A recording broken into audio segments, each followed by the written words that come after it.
7 héroïnes septem. C'est l'histoire d'héroïnes qui sont des anti-héroïnes parfois. C'est l'histoire de guerrières de l'ordinaire, de battantes du quotidien. C'est l'histoire de fêlures qui craquaient le vernis de nos existences et d'armures que l'on se construit parfois pour traverser les tempêtes de nos vies. 7 femmes exceptionnelles ont accepté de fendre leur armure pour raconter ces fêlures, ces batailles qui ont chahuté leur vie ou bouleversent leur cœur aujourd'hui. Cette histoire, c'est l'histoire de toutes les femmes.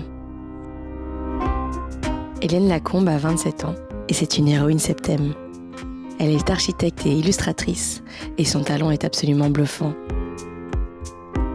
C'est elle qui dévoile sa fêlure aujourd'hui. Aujourd'hui, je fends mon armure pour vous raconter l'évolution de mon rapport à mon corps. Quand j'ai commencé à avoir 16-17 ans, l'âge où on se développe un petit peu plus, etc.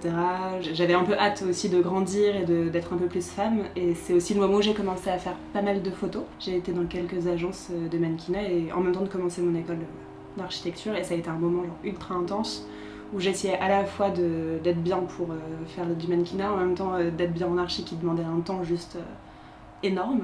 Essayer de tout bien faire, je me suis un peu perdue. Je me suis un peu retrouvée à tout contrôler en fait, absolument tout contrôler, mon image, ce à quoi je ressemblais, ce que je mangeais, et en fait justement ça a fini par se retrouver dans mon alimentation et j'ai fini par absolument tout supprimer en fait quasiment, à essayer de plus trop me nourrir pour arriver à ce que moi j'estimais être bien. J'avais toujours l'impression que les gens imaginaient que j'étais la fille parfaite, qui réussissait bien ses études, qui en plus faisait des photos, et je me disais qu'il fallait absolument que je corresponde à ça.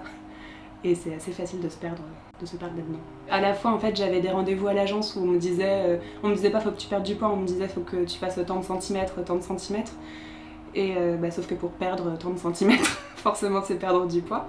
Mais du coup à ce moment-là je faisais du 36, je faisais 1m80 quoi. Et au final maintenant aujourd'hui je fais du 46. J'ai jamais été diagnostiquée, j'ai pas été à l'hôpital, etc. Mais je pense que je l'étais vraiment parce que quand on se nourrit d'une salade tous les 3 jours et qu'on va courir 10 km après avoir mangé sa salade parce qu'on se dit oh là là zut, faut absolument pas que je prenne du poids et qu'on se pèse 10 fois par jour, je pense que c'est de l'anorexie sans forcément ressembler à un squelette en fait. Et c'est pareil en fait quand on est boulimique, je pense qu'il y a plein de gens qui s'attendent à avoir quelqu'un qui est peut-être même très corpulent sinon.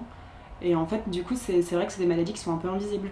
Au fil des mois je me suis rendu compte qu'il y avait vraiment un problème et qu'en fait c'était absolument pas sain comme rythme de vie. Ça a duré, donc justement j'ai eu mon année en Finlande en 2015-2016 et en revenant de Finlande, c'est là où en fait j'ai parlé avec ma mère, où je lui ai dit je pense qu'il y a vraiment un souci, il faudrait peut-être que je parle avec quelqu'un. C'est quand même devenu un problème un peu plus distant mais qui était quand même omniprésent. Rien qu'avec la Finlande j'avais commencé à reprendre du poids aussi. À force en fait je faisais plus du 36, ça commençait à faire 38, 40, 42, mais sans vraiment forcément manger trop en fait, mais juste je prenais du poids quoi, juste en faisant la fête, en mangeant, mais sans être non plus dans les excès, mais c'était juste comme c'était ma morphologie. Et après, je pense que ce qui m'a quand même vachement aidée, c'est la rencontre avec Alexis. Ça, honnêtement, je pense que ça a été la meilleure chose qui arrive ensuite avec l'arrivée d'Arsène, parce que je sais pas, je pense que ça m'a fait prendre conscience que tout ça c'était des problèmes dans ma tête et que en fait c'était pas grave de faire du 46 et qu'en fait on pouvait très bien être heureux et réussir, etc. sans forcément mettre du 36. Après, je dis pas que là c'est résolu et que tout va toujours très très bien, forcément il y a toujours des moments où je suis pas ultra contente de ce que je vois, mais en même temps je me dis je pense que c'est le cas de tout le monde. Justement pour avoir été la fille d'1m80 qui fait du 36, je sais que j'étais pas heureuse à ce moment-là, donc je pense qu'avant en fait je portais souvent une armure où j'étais un peu la fille forte, jolie, qui faisait des photos, qui était super bonne en école d'archi, et voilà, et du coup personne me connaissait en fait vraiment au final, j'étais plutôt cachée sous une armure. Et je pense que maintenant, au contraire, je pense que j'en ai plus trop besoin. Ou alors sinon c'est différent, en fait, je pense que maintenant c'est Arsène et Alexis plutôt qui m'aident vachement à avancer.